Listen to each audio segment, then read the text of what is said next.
We celebrate success, victory, promotions, recognition. These moments are marked by applause, admiration, and the sense that we've finally arrived at the place we've always wanted to be. From the outside, it looks like a shining prize, something to aspire to, a symbol of accomplishment and status. But beneath the surface, many high achievers feel trapped, not free. The very things that are supposed to liberate us can quietly become our prison. The pursuit of success builds a gilded cage, forged from expectations, our own and those of others, and the belief that our worth must be constantly earned and proven. We perform, striving to be seen as competent and strong, always delivering, always exceeding.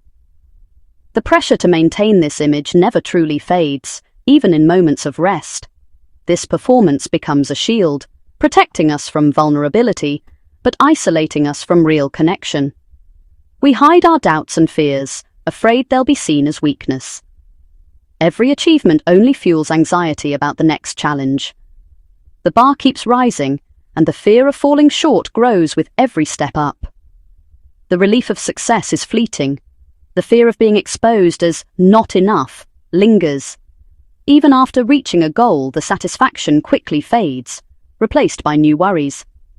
We let others admire the polished surface, never revealing the real imperfect person inside. The mask becomes harder to remove the longer we wear it. Surrounded by applause, we're starved for genuine connection. The loneliness of achievement is rarely spoken about, but it's deeply felt. The rules are clear. Perform well, receive validation, fail, and risk losing everything. The stakes feel impossibly high, and the pressure never lets up.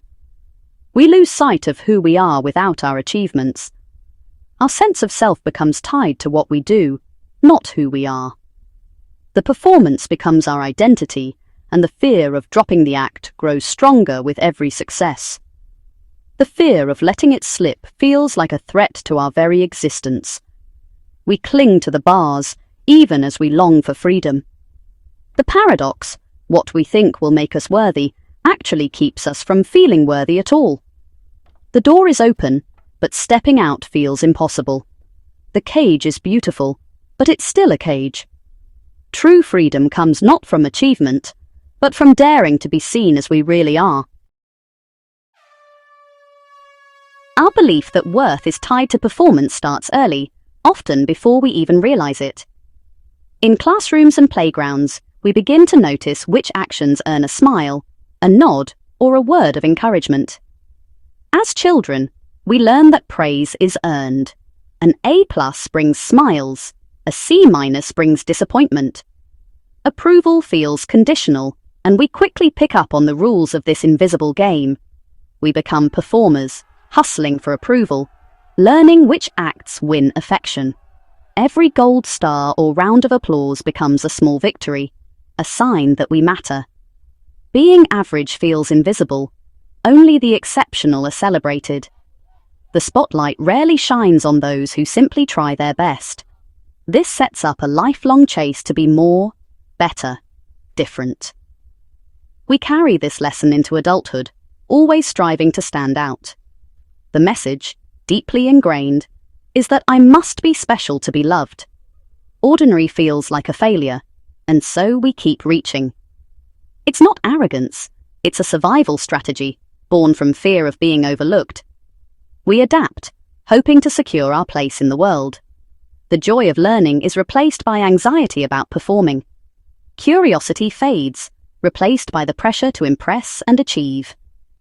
As adults, the stakes rise, but the game stays the same. We crave validation, terrified of being ordinary. The fear of fading into the background never quite leaves us. The echoes of childhood praise drive us to climb ever higher, hoping the next summit will finally bring security, recognition, and the feeling that we truly belong. The fear of being average drives high achievers relentlessly. In a world that celebrates the extraordinary, being just okay feels like failure. The moment one goal is reached, the mind races to the next. It's not healthy ambition, it's anxiety, a terror of mediocrity. This mindset robs us of joy in the process and makes anything less than exceptional feel like failure. We avoid new things where we might not excel, sticking to arenas where we can win. In curating our lives to avoid feeling average, we miss out on growth, surprise, and genuine connection. The tragedy. In running from the ordinary, we lose the richness of a full human life. Even at the top, high achievers often battle imposter syndrome, a secret fear of being exposed as a fraud.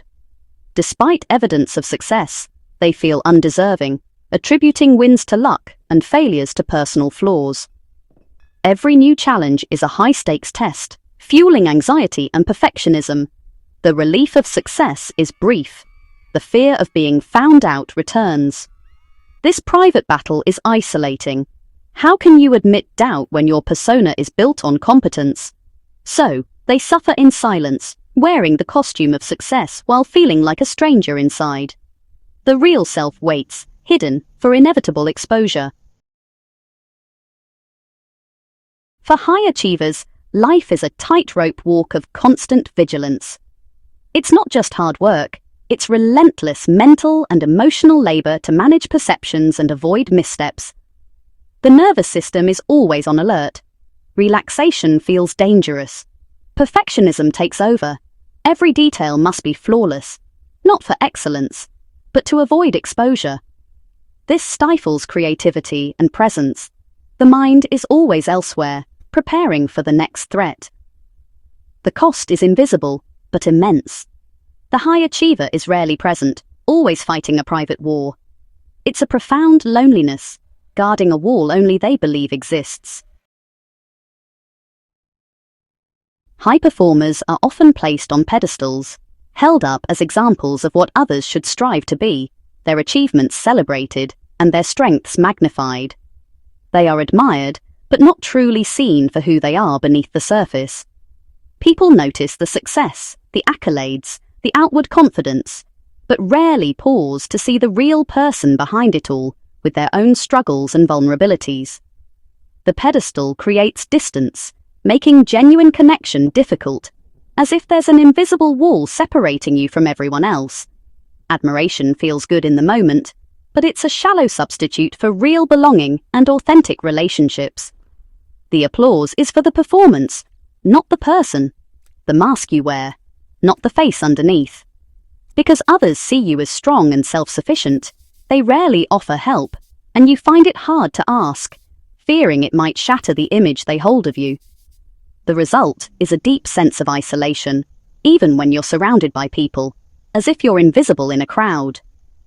You become the reliable one, the strong friend, the person others lean on. But when you need support, who do you turn to? The loneliness isn't just physical, it's a kind of emotional invisibility, a feeling of being unseen and unknown. You watch others connect, laugh, and share, but somehow you can't access that closeness yourself. The cost is immense, a life lived behind glass, longing to be loved for who you are, not just for what you achieve or provide. True belonging remains just out of reach, always close but never quite attainable. Admired by everyone, truly seen by no one, a silent ache that lingers, even at the height of success. The high achiever's armor is competence, polished, reliable, and safe. At first, it helps us navigate challenges and earn respect. But over time, the armor fuses to our skin. We forget how to take it off. The strength that once protected us becomes a wall, blocking genuine connection. True intimacy is built on shared imperfection, not flawless competence. Vulnerability is the birthplace of trust and belonging, but for high achievers, it feels like surrender. So, the armor stays on, even with loved ones, deepening the sense of isolation. We think strength makes us valuable, but it's vulnerability that creates real bonds. The armor keeps love at arm's length, leaving us strong but alone. To heal, we must risk being seen, imperfections and all. Healing from the loneliness of achievement isn't another goal to chase. The way out is not up, but in, through stillness and presence. For those used to striving, being still feels terrifying. But in quiet, we hear a different voice, one that values being over doing. We must disentangle our worth from our work, finding moments to simply exist. Letting go of constant striving is an act of courage. It's not about abandoning ambition, but about releasing the anxious hustle for worthiness. Self-compassion is key. Notice old habits with kindness and gently choose a new path. Choose presence over perfection, connection over competition. Trust that you are enough, right here, in the quiet of your own being. The antidote to loneliness isn't admiration, it's cultivating a home within ourselves. Presence means showing up for our lives without needing to prove or perform. Healing begins when we let our real selves be seen, risking vulnerability.